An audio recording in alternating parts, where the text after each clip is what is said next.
محترم ناظرین، امید ہے کہ آپ سبھی حضرات خیر و عافیت سے ہوں گے۔ کافی وقفے کے بعد آج پھر میں آپ کے سامنے وضو سے تعلق رکھنے والے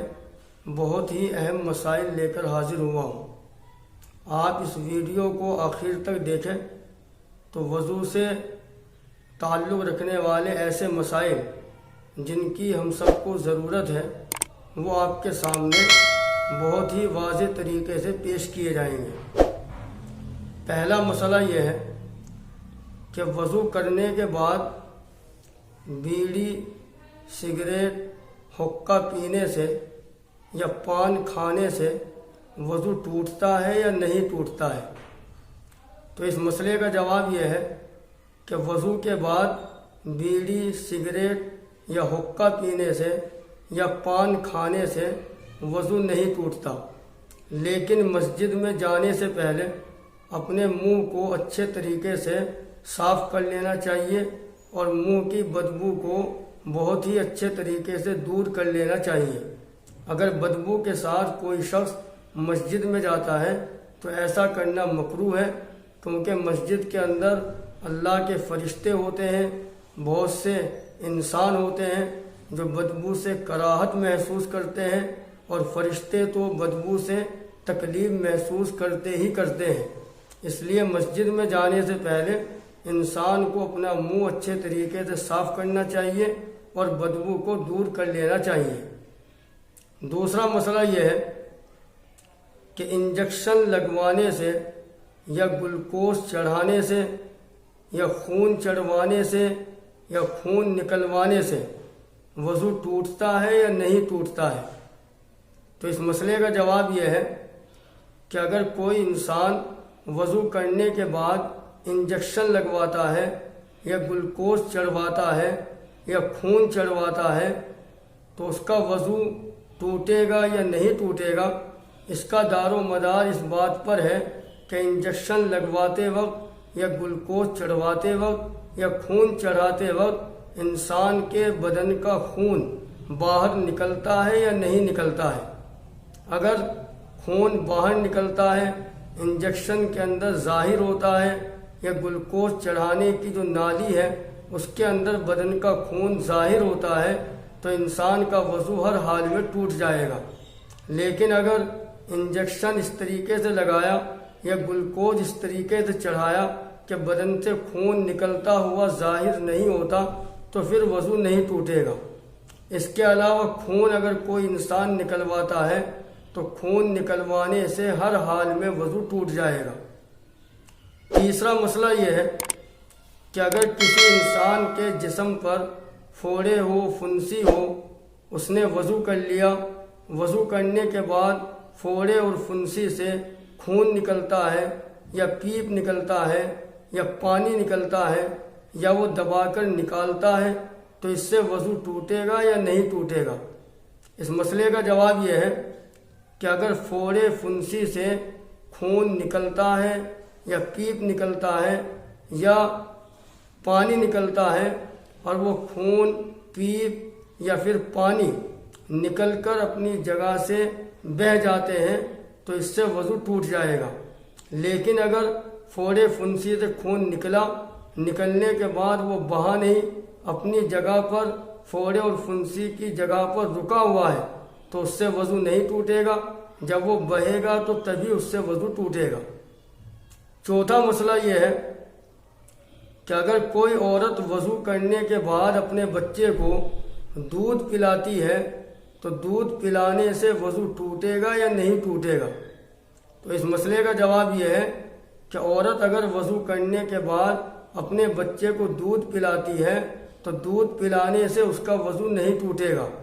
اسی طریقے سے اگر اس نے دودھ نہیں پلایا لیکن چھاتیوں سے دودھ نکل آیا یا پھر پانی نکل آیا تو اس سے بھی وضو نہیں ٹوٹے گا۔ لیکن اگر چھاتیوں سے پانی نکلتا ہے اور تکلیف کے ساتھ نکلتا ہے، درد کے ساتھ نکلتا ہے، یا پانی کے علاوہ پیپ نکلتی ہے اور اس کے نکلتے ہوئے تکلیف ہوتی ہے، درد ہوتا ہے، تو دودھ کے علاوہ اگر کوئی بھی چیز چھاتیوں سے درد کے ساتھ نکلتی ہے تو اس سے وضو ہر حال میں ٹوٹ جائے گا۔ پانچواں مسئلہ یہ ہے کہ اگر انسان کے جسم کے اوپر زخم لگے ہوئے ہیں اور زخم کے اوپر پانی ڈالنے میں پریشانی ہو رہی ہے تو پھر اس کو وضو میں کیا کرنا چاہیے؟ تو اس مسئلے کا جواب یہ ہے کہ اگر زخم پر پانی لگنے سے زخم کے بڑھنے کا اندیشہ ہے یا تکلیف کے زیادہ ہونے کا اندیشہ ہے تو پھر زخم پر پانی بہانے کی ضرورت نہیں ہے۔ اس زخم پر اگر صرف مسح کر لیا جائے تو وضو ہو جائے گا، اس سے وضو میں کوئی فرق نہیں پڑے گا۔ چھٹا مسئلہ یہ ہے کہ اگر کوئی انسان وضو کرنے کے بعد قے کرتا ہے، الٹی کرتا ہے تو اس سے وضو ٹوٹے گا یا نہیں ٹوٹے گا؟ اس مسئلے کا جواب یہ ہے کہ اگر وضو کرنے کے بعد کوئی شخص منہ بھر کر قے کرتا ہے، منہ بھر کر قے اسے کہتے ہیں جسے انسان آسانی سے منہ کے اندر روکنے کی طاقت نہ رکھتا ہو،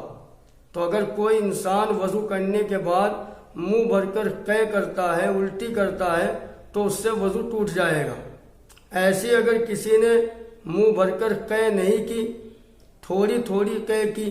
تھوڑی تھوڑی الٹی چند مرتبہ ہوئی اور وہ تھوڑی تھوڑی الٹی اتنی ہے کہ اگر اس کو جمع کر کے دیکھا جائے تو وہ منہ بھرنے کے برابر ہو سکتی ہے اور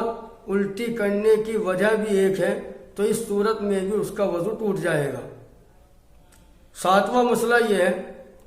کہ بچہ اگر دودھ پینے کے بعد دودھ کی الٹی کرتا ہے تو وہ الٹی یا وہ دودھ جو بچہ ڈالتا ہے وہ پاک ہے یا ناپاک ہے؟ اگر وہ دودھ جو بچے نے الٹی کی ہے، اگر وہ دودھ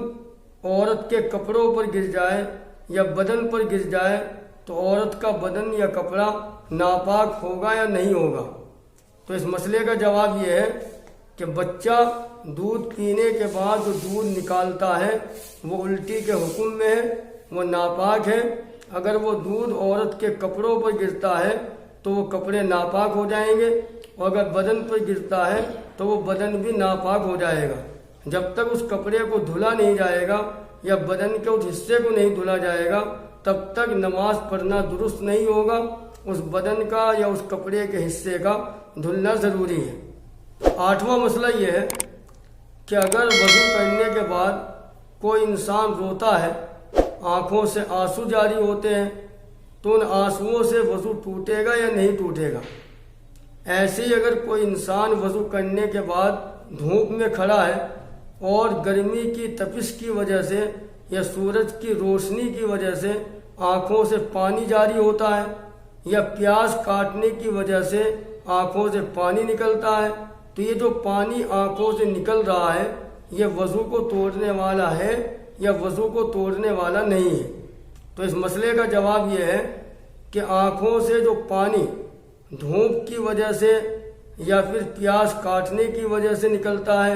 یا رونے کی وجہ سے جو آنکھوں سے پانی نکلتا ہے وہ وضو کو توڑنے والا نہیں ہے، اس سے وضو نہیں ٹوٹے گا۔ ہاں اگر آنکھوں میں تکلیف ہے، آنکھیں دکھنے آ گئی ہے، اس کی وجہ سے آنکھوں سے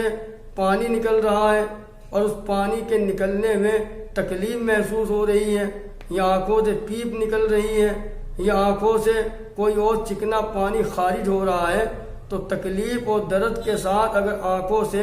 پانی نکلتا ہے، بیماری کی وجہ سے پیپ نکلتی ہے، تو یہ وضو کو توڑنے والی ہے۔ اس کے علاوہ اگر آنکھوں میں کوئی تکلیف نہیں ہے، کوئی بیماری نہیں ہے، رونے کی وجہ سے پانی جاری ہوتا ہے یا دھوپ کی تپش سے پانی جاری ہوتا ہے، یہ وضو کو توڑنے والا نہیں ہے۔ نواں مسئلہ یہ ہے کہ اگر کسی نے وضو کرنے کے بعد اپنے کان سے میل نکالا تو کان سے میل نکالنے کی وجہ سے وضو ٹوٹے گا یا نہیں ٹوٹے گا؟ تو اس مسئلے کا جواب یہ ہے کہ اگر کوئی انسان وضو کرنے کے بعد اپنے کان سے میل نکالتا ہے تو میل نکالنے سے وضو پر کوئی فرق نہیں پڑے گا، اس کا وضو نہیں ٹوٹے گا۔ لیکن اگر کان بہتا ہے، کان سے پیپ جاری ہوتی ہے، مواد جاری ہوتا ہے، تو اس سے وضو ٹوٹ جائے گا، اور اگر وہ پیپ اور مواد کان کے اندر ہی ہے کسی انسان نے اپنے کان میں انگلی ڈالی تو اس کی انگلی اس پیپ کی وجہ سے یا اس مواد کی وجہ سے بھیگ گئی تو اس سے بھی وضو ٹوٹ جائے گا۔ 10واں مسئلہ یہ ہے کہ بغیر وضو کے قرآن پاک کو چھونا جائز ہے یا جائز نہیں ہے۔ ایسے ہی بغیر وضو کے قرآن پاک کو پڑھنا یہ جائز ہے یا جائز نہیں ہے۔ تو اس مسئلے کا جواب یہ ہے کہ بغیر وضو کے قرآن پاک کو چھونا جائز نہیں ہے۔ ہاں اگر کوئی آدمی قرآن کو چھوئے بغیر ایسے ہی زبانی قرآن پاک کو پڑھتا ہے تو وہ بغیر وضو کے قرآن پاک کو پڑھ سکتا ہے، لیکن بغیر وضو کے قرآن پاک کو چھونا جائز نہیں ہے۔ لیکن اگر قرآن پاک کے جلنے کا اندیشہ ہے یا قرآن پاک کے گرنے کا اندیشہ ہے یا قرآن پاک کی بے ادبی ہونے کا اندیشہ ہے تو پھر قرآن پاک کے احترام کے پیش نظر بغیر وضو کے بھی قرآن پاک کو چھوا جا سکتا ہے۔ امید ہے یہ سارے مسائل آپ نے اچھے طریقے سے سنے ہوں گے، اور یہ ایسے مسائل ہیں جس کی ایک مسلمان کو ضرورت ہے۔ آپ ہماری ویڈیو کو اسی طریقے سے دیکھتے رہیں، لائک کریں، شیئر کریں۔ آئندہ بھی ہم بہت اہم مسائل لے کر آپ کی خدمت میں حاضر ہوں گے۔ السلام علیکم ورحمۃ اللہ۔